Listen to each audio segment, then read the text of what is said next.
The stars around the Sol system had been quiet for thousands of years. Then something changed. Deep in space, sensors on the Zephyrian command ship began to beep. Strange energy readings were coming from the third planet of a small yellow star. Commander. HFY stood in the center of his ship's bridge. His tall, thin body was covered in blue scales that shimmered in the soft light. Like all Zephyrians, he was proud of his race's power and beauty. They had conquered 17 star systems without losing a single battle. Every species they met either surrendered quickly or died. What are these readings? HFY asked his science officer. Unknown energy patterns, Commander. They seem to be coming from a primitive world called Earth. The beings there call themselves humans. HFY looked at the data on his screen. The energy signatures were rough and crude. Nothing like the elegant technology his people used. How primitive are they? Very primitive, sir. Their ships look like flying metal boxes. No artistic design at all. They use chemical rockets and simple nuclear power. HFY laughed. In all his years of conquest, he had never seen anything so backward. Prepare the fleet. We will visit these humans and add their system to our empire. The Zephyrian fleet was beautiful to see. 20 ships moved through space like dancers.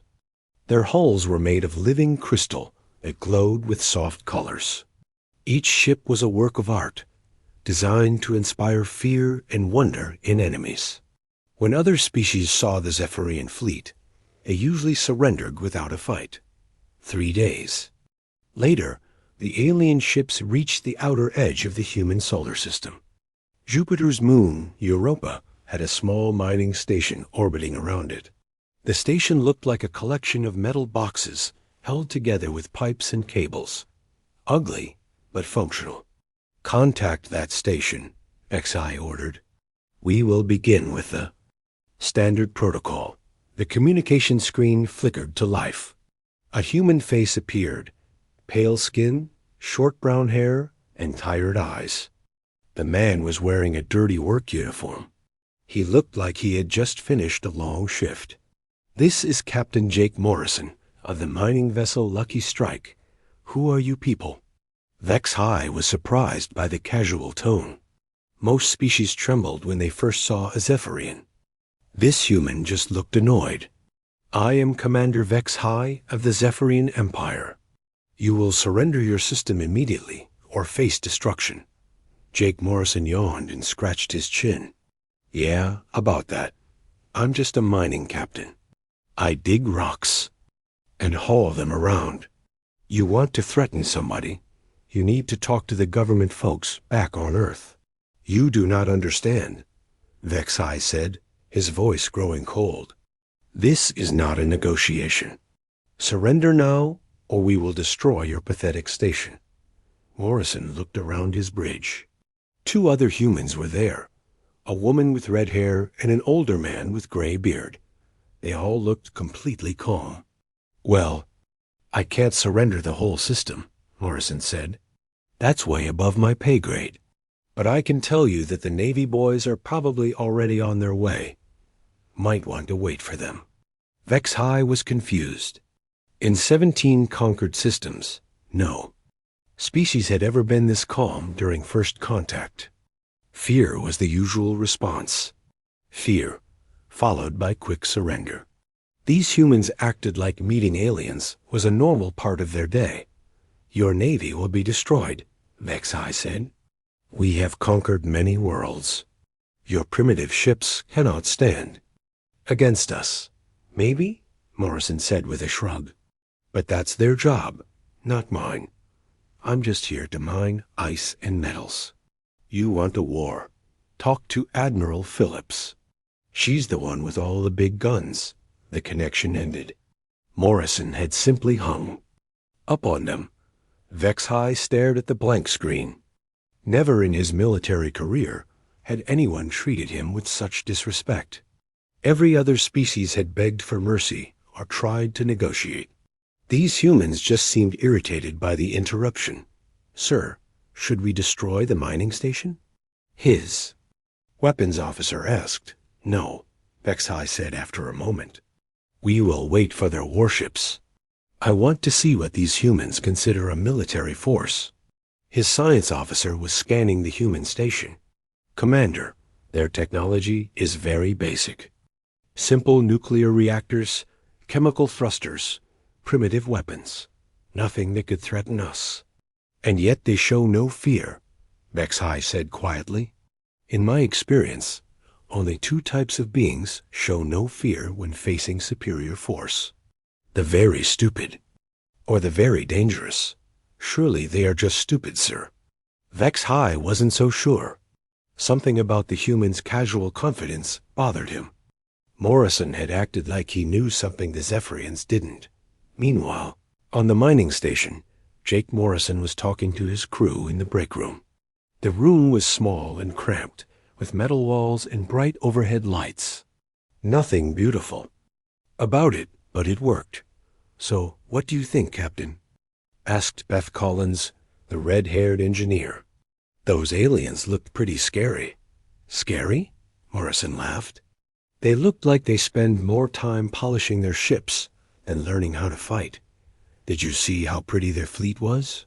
All those lights and colors? Pretty doesn't mean weak, said Pete Wilson, the older crew member.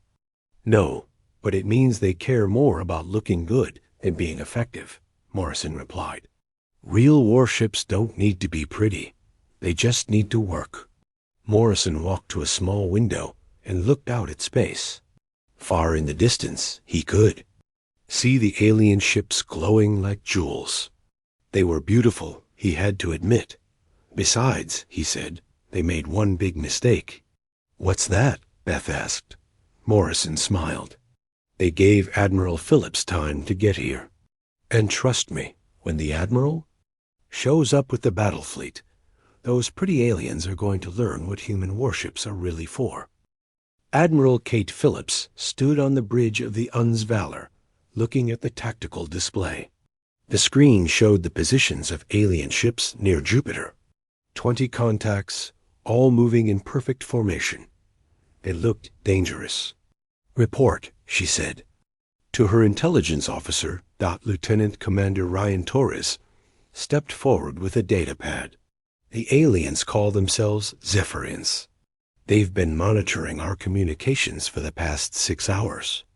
Their ships are more advanced than ours in some ways. Which ways?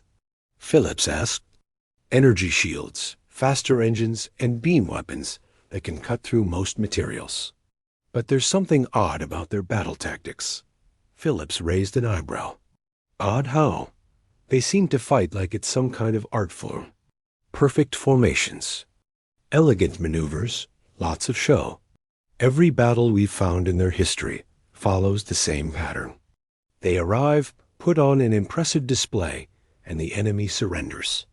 And if the enemy doesn't surrender, they've never had that problem before. Every species they've met has given up without a real fight. Phillips walked to the main view screen. Outside, she could see other human warships moving into formation. The UN's Courage, UN's Defiant, and UNS Relentless were all approaching.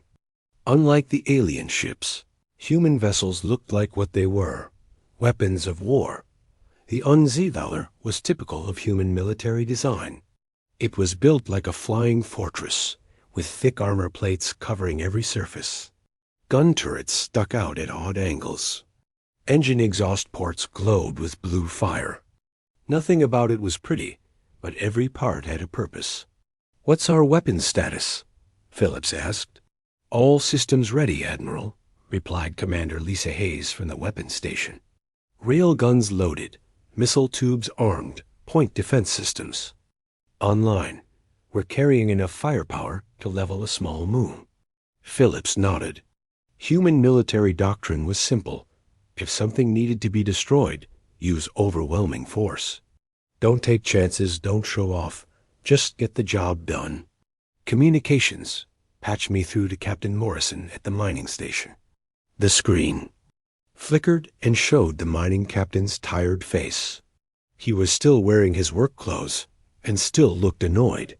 "Admiral, good to see you. These aliens have been sitting out here making demands for hours." "What kind of demands?" "The usual. Conqueror stuff. Surrender or die. Bow to their empire. That sort of thing. I told them they'd have to wait for you." Phillips smiled slightly.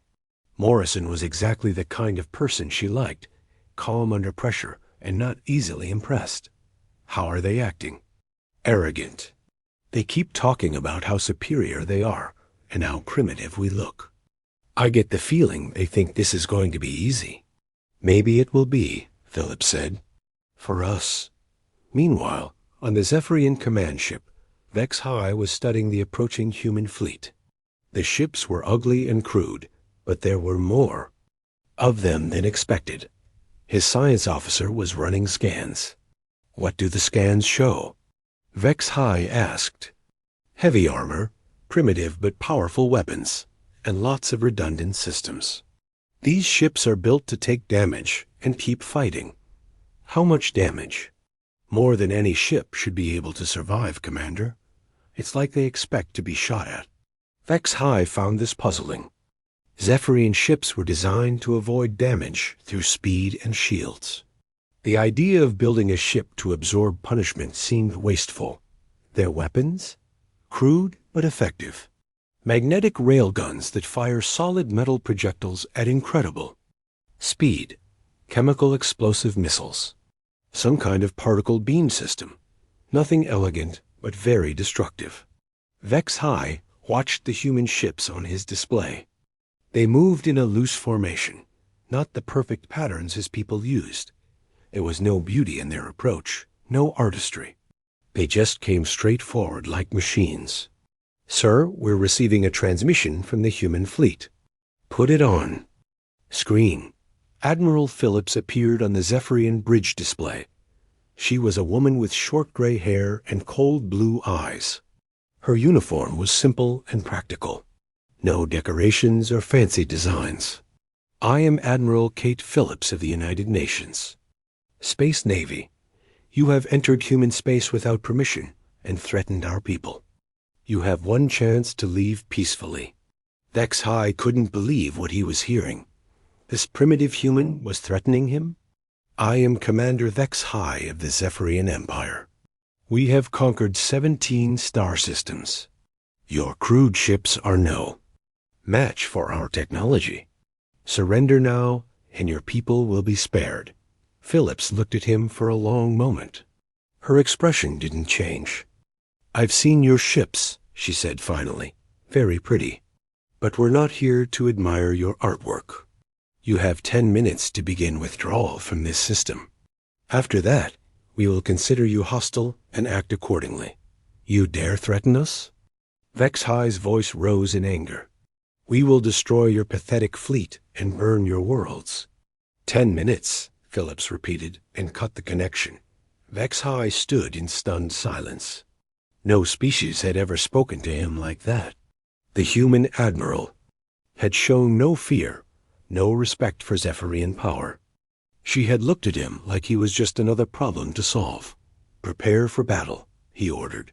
"We will show these humans the price of defiance." Back on the Young's Valor, Admiral Phillips was giving orders to her fleet. "All ships, battle stations. Load all weapons and prepare for combat.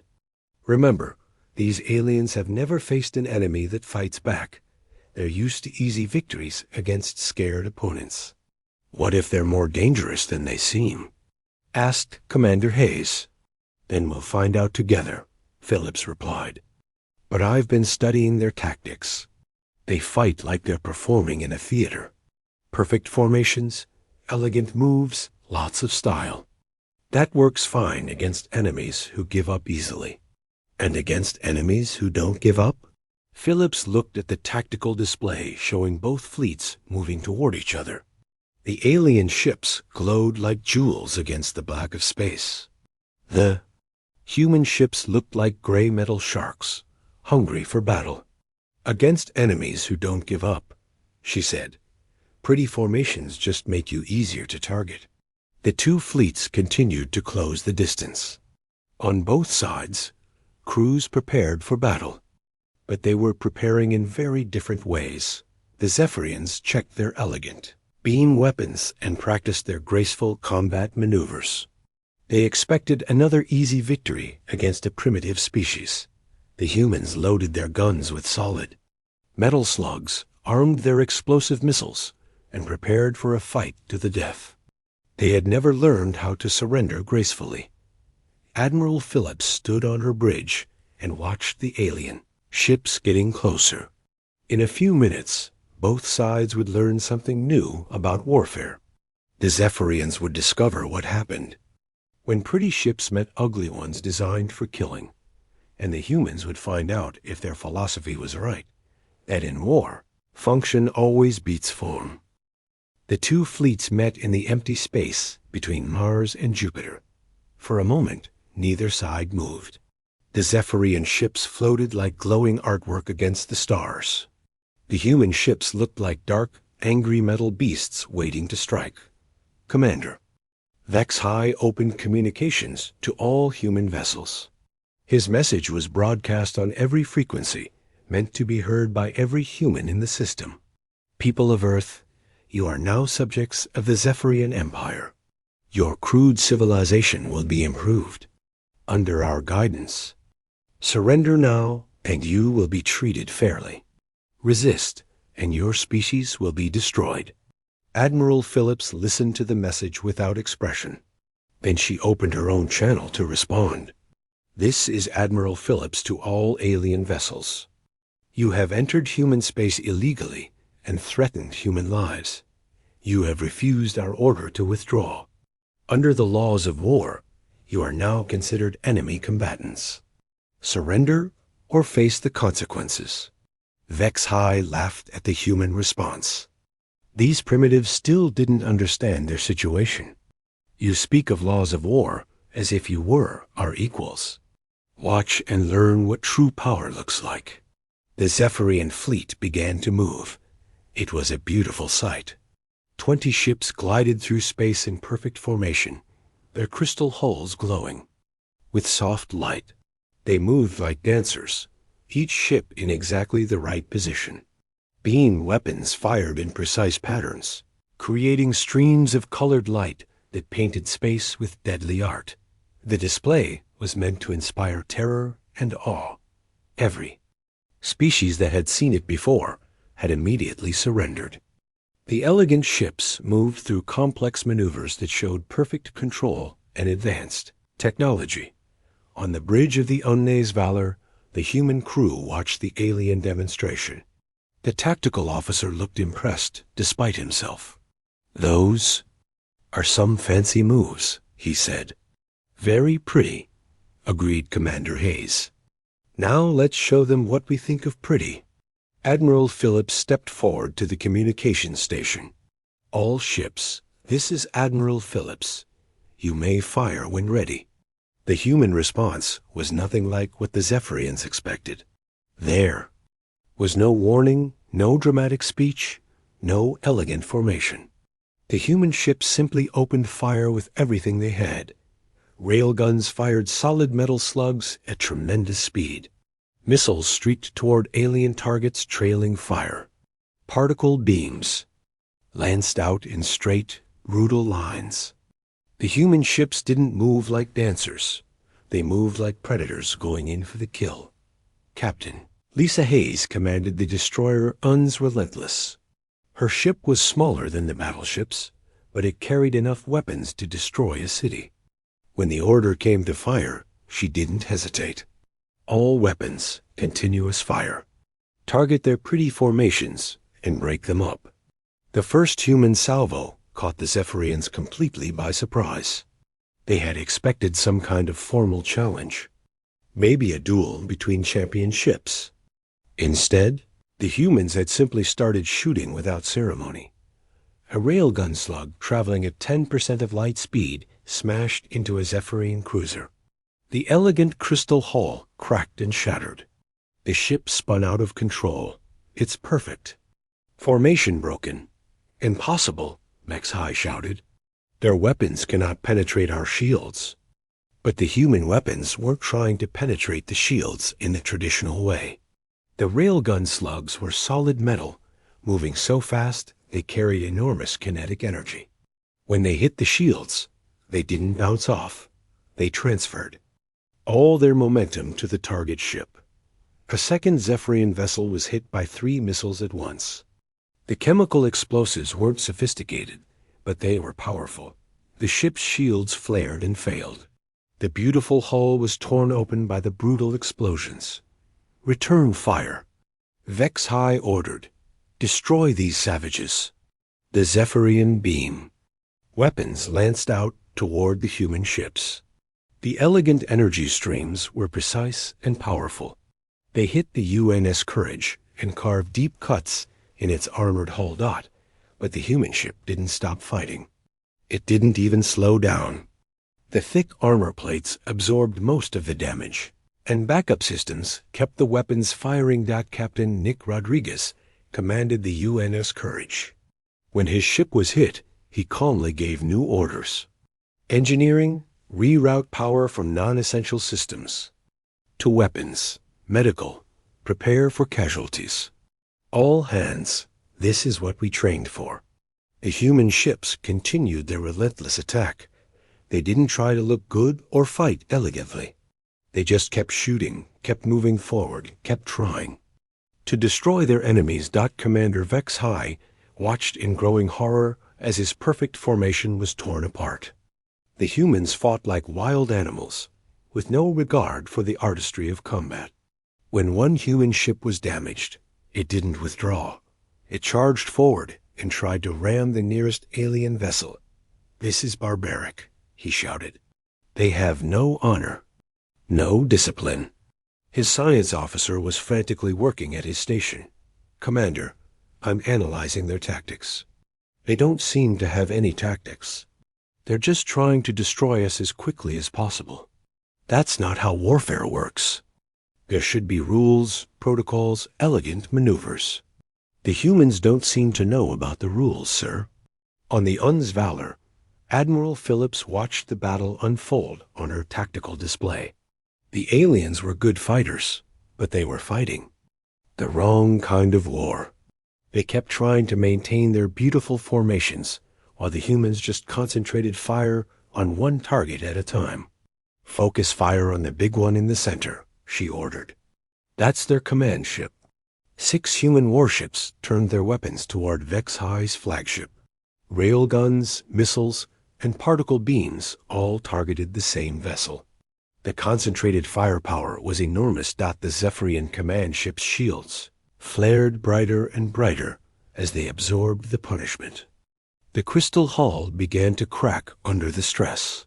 Inside, Vex-High felt his perfect world beginning to crumble. "This cannot be happening," he whispered. "We are the superior race. We have conquered 17 systems." His tactical officer looked from his damaged console. "Sir, we're losing. The humans don't fight like any species we've encountered. They don't care about losses. They don't care about honor. They just want to win." Vex-High stared at the tactical display. Half his fleet was damaged or destroyed. The elegant formations were broken. His beautiful ships were being torn apart by crude human weapons. For the first time in his life, he began to understand what his victims had felt when the Zephyrian fleet arrived. The difference was that those other species had surrendered quickly. The humans just kept fighting. "Sir," his communications officer called out, "we're receiving a message from the human admiral." Philip's face appeared on the screen. Her ship had taken damage too.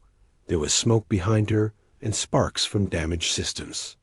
But her expression was calm and determined. "Commander Vex-High, this is your last chance. Surrender now, or we will destroy every ship in your fleet." Vex-High looked around his damaged bridge. His crew was staring at him, waiting for orders. Outside, human weapons continued to tear his fleet apart. He had 2 choices: surrender to primitives, or continue a battle he was clearly losing. For a proud Zephyrian commander, it was no choice at all. "Never! Vex-High shouted at the human admiral. The Zephyrian Empire does not surrender to primitives. He cut the communication and turned to his weapons officer. All ships, attack Formation 7. Show these humans the true power of our empire. The surviving Zephyrian vessels tried to reform into their elegant battle pattern, but the humans didn't give them time. As soon as the communication ended, the human fleet attacked with even greater fury. This was when the aliens learned the most. Terrifying thing about human warfare, they didn't fight to look good or prove their superiority. They fought to win, no matter what it cost. The Uns Defiant had taken heavy damage from alien beam weapons. Half the ship was torn open to space. Most species would have retreated or surrendered. Captain Nick Rodriguez had a different idea. All power to engines, he ordered his crew. We're going to ram that big crystal ship. His bridge crew looked at him with surprise, but nobody questioned the order. They had trained for this situation. When human ships couldn't win with weapons, they won with courage. The Defiant accelerated toward the largest Zephyrian cruiser. The alien ship's crew saw the human vessel approaching and fired everything they had. Beam weapons carved deep wounds in the Defiant's hull, but the ship kept coming. "Sir, we have massive hull breaches," reported the damage control officer. "Life support is failing on decks 3 through 7. "Keep us on course," Rodriguez replied. "All hands prepare for impact. It's been an honor serving with you." The Defiant slammed into the Zephyrian cruiser at full speed. Both ships exploded in a ball of fire and twisted metal. The elegant alien vessel was destroyed, taking Rodriguez and his crew with it. On the Zephyrian command ship, Vex-High watched in horror. They destroyed themselves just to kill one of our ships. What kind of madness is this? His science officer was pale with shock. "Commander, this behavior is completely outside our understanding of warfare. They treat their own lives as weapons."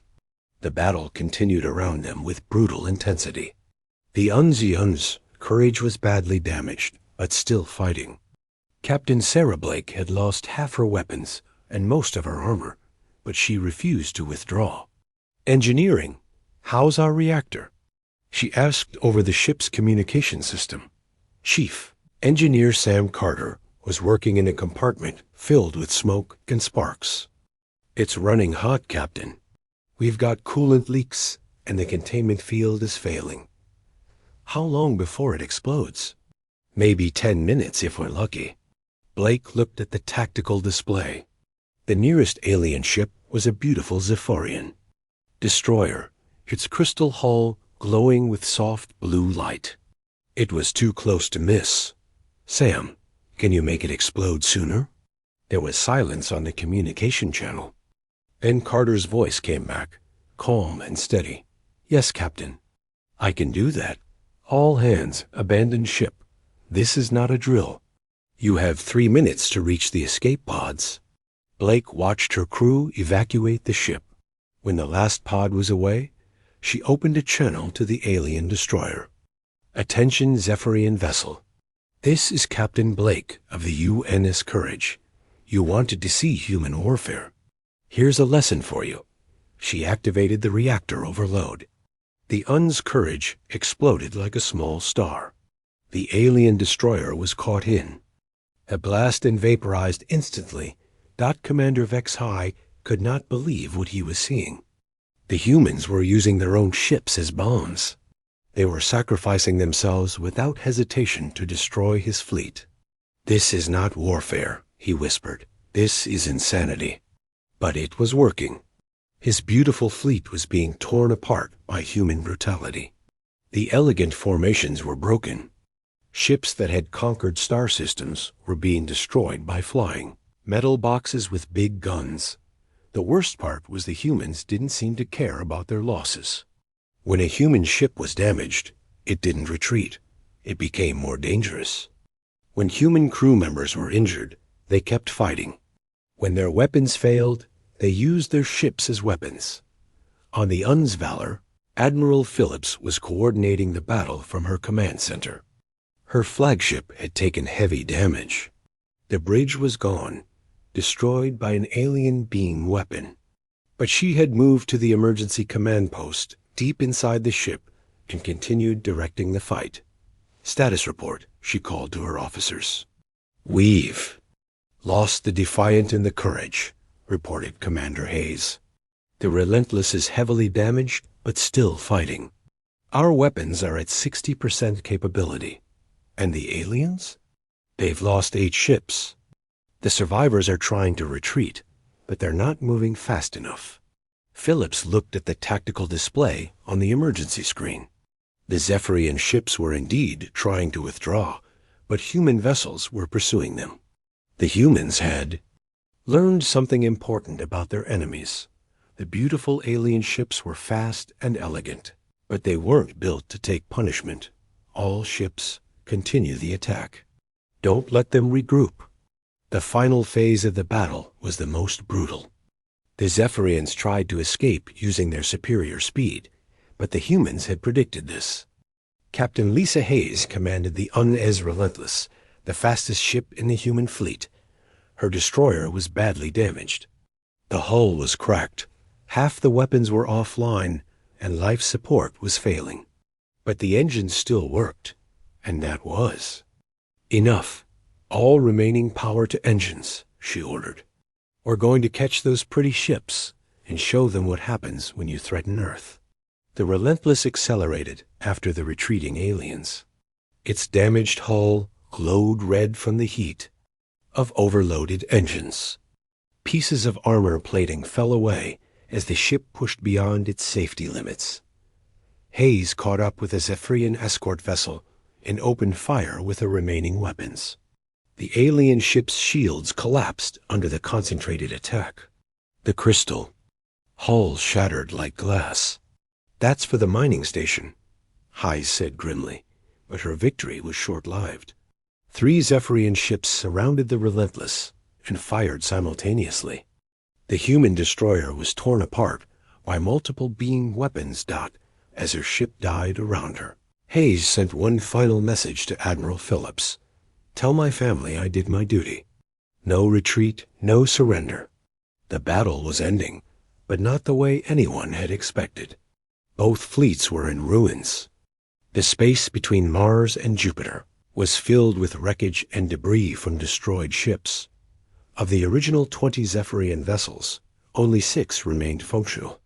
Of the 8 human ships, only 3 were still capable of fighting. But the psychological impact was devastating for the aliens. Commander Vex High stood on his damaged bridge and looked at the tactical display. His beautiful fleet was gone. His elegant formations were broken. His superior technology had been defeated by crude human weapons and brutal human tactics.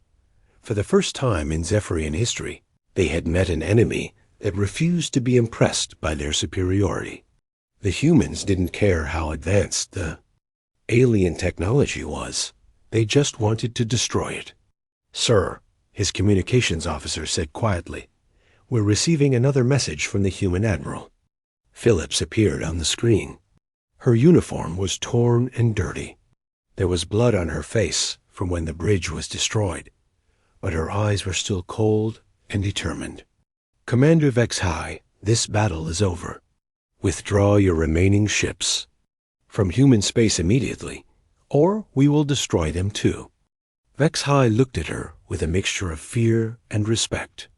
This human had lost most of her fleet, but she was still making demands.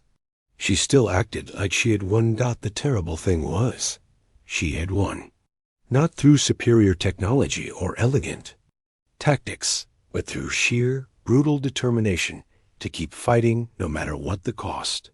"You have taught us something today," Vex High said finally. "Something we did not expect to learn." "What's that?"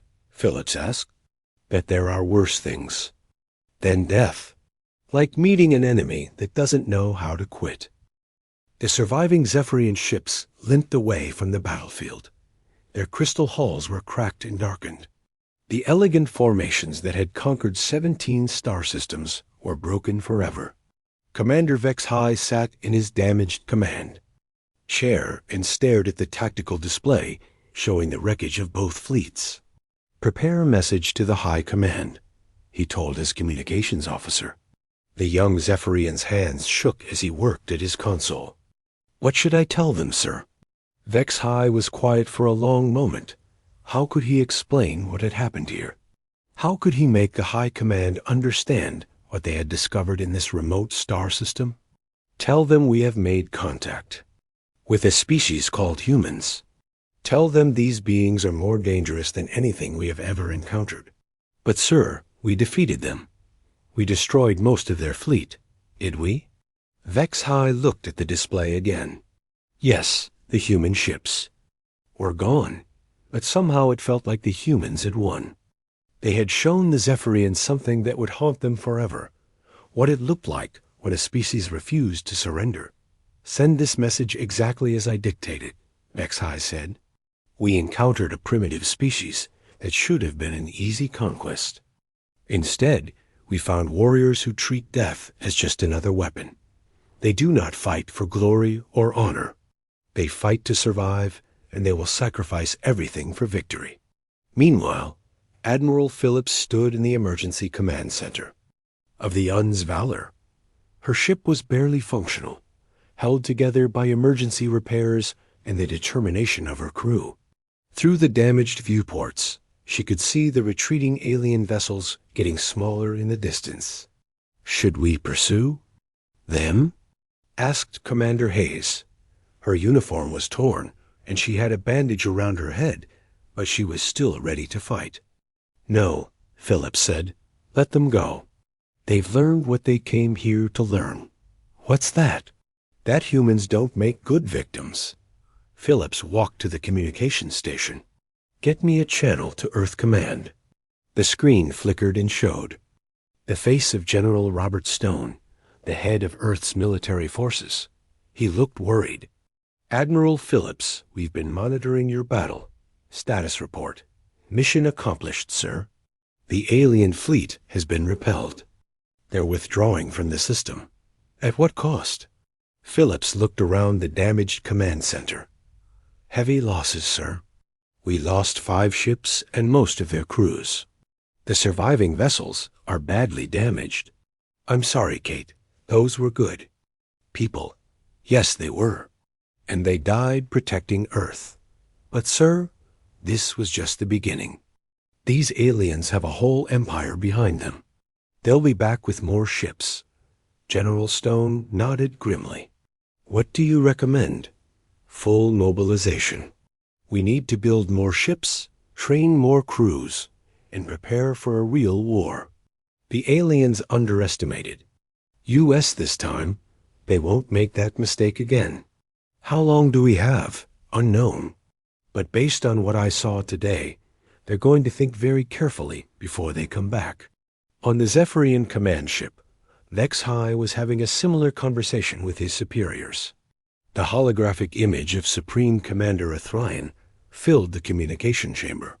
The elderly Zephyrian's expression was cold with displeasure. "Explain how you lost 14 ships to a primitive species," Athrayan demanded. "They were not what we expected, Supreme Commander. The humans do not fight like any species we have encountered. They have no concept of elegant warfare. When they attack, they use everything they have. When they are losing, they become more dangerous, not less." "You are making excuses for failure." "No, sir. I am trying to warn you about what we are facing. These humans turned their own ships into weapons. They sacrificed themselves without hesitation to destroy our vessels. They fought like cornered animals." Athrayan leaned forward in his throne. "Are you saying these primitives are superior to us?"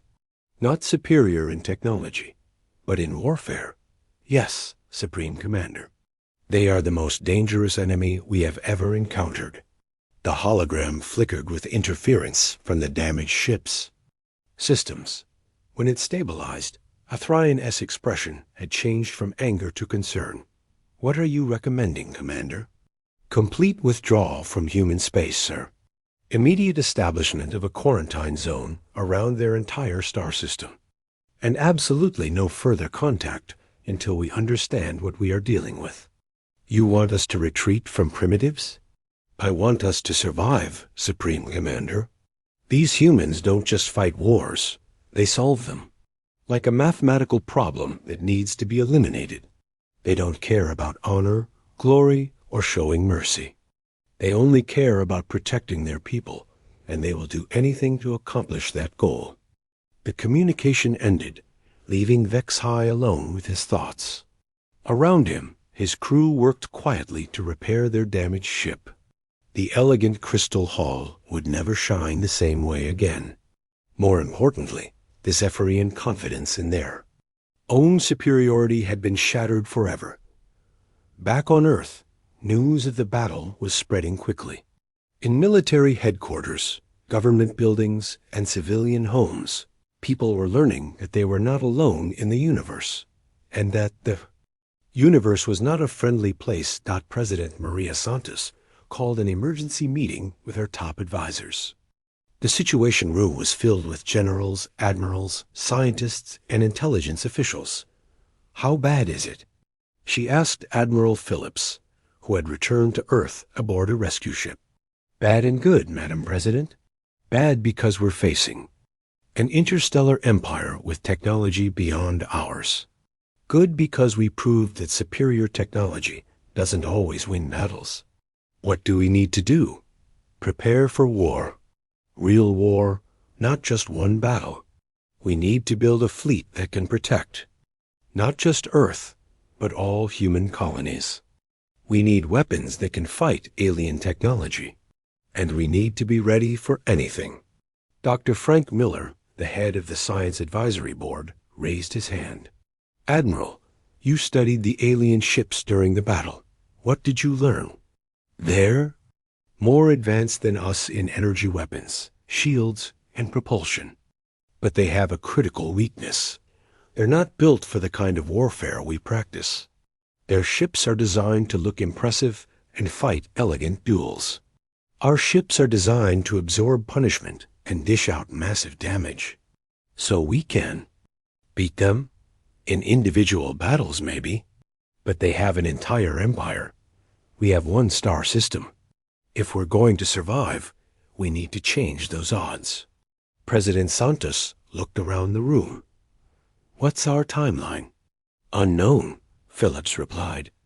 But based on the alien commander's reaction, I think we bought ourselves some time. They're going to go back and report what happened here.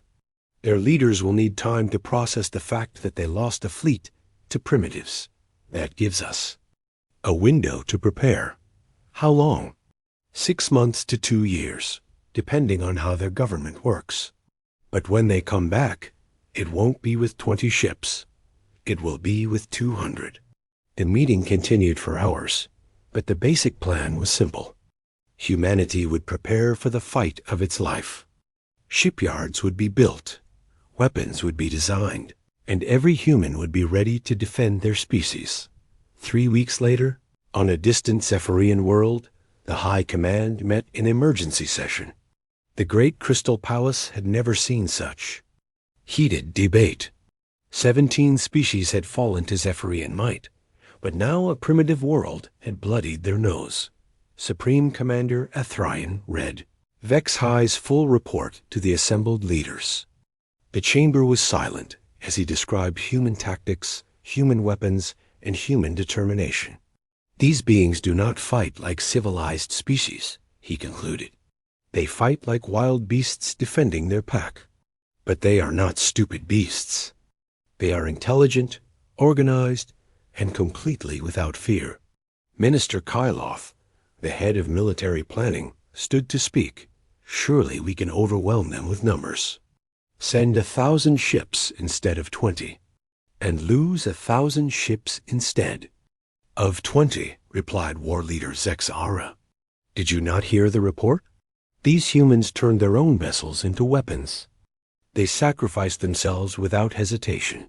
What happens when we send 1,000 ships and they start ramming our vessels. The loss ratios would still favor us, would they? How do you calculate loss ratios against an enemy that considers death an acceptable tactic? How do you plan elegant formations against opponents who simply attack with everything they have? The debate raged for days. Some leaders wanted immediate revenge. Others called for caution. A few suggested that the humans should be left alone entirely. Finally, Supreme Commander Athrayan made the decision that would shape the future of both species. We will withdraw all forces from human space. A quarantine zone will be established around their star system. No Zephyrian vessel will approach within 10 light years of their territory. You are giving in to primitives, protested Minister Kyloth. I am preventing a war that we might not win, Athrayan replied. Commander Vex High faced 8 human warships and lost 14 of his 20 vessels. What happens when we face 800 human warships? Or 8,000? We have superior technology. Technology is not everything. These humans have something we have never encountered in our conquests: the absolute refusal to admit defeat. They would rather die fighting than live in surrender. That makes them the most dangerous enemy imaginable. The final vote was close, but wisdom prevailed over pride. The Zephyrian Empire would not attack humanity again. At least, not yet. But the message was sent to every world in the Empire. A new species H